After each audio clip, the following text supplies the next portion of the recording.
Hello, my name is Professor Susan Young, and I and the UK ADHD Partnership have just got together to write another of our expert consensus statements, but this time on the topic of the ADHD Assessment Quality Assurance Standard for Children and Teenagers, fondly known as CAAQAS.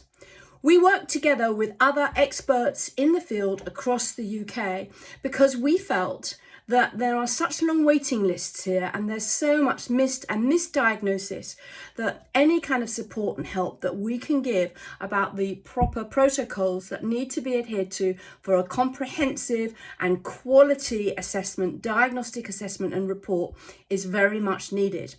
So we talk in this manuscript about why guidance on ADHD assessment for children and teenagers is necessary.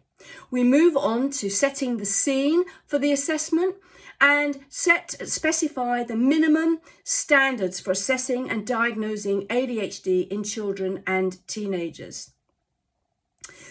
This will include information about how to assess impairment required to make a diagnosis of ADHD. We also consider common differential diagnosis and comorbidity, and information that should be included in the assessment report. We also include the information about how to engage in a post-diagnostic discussion.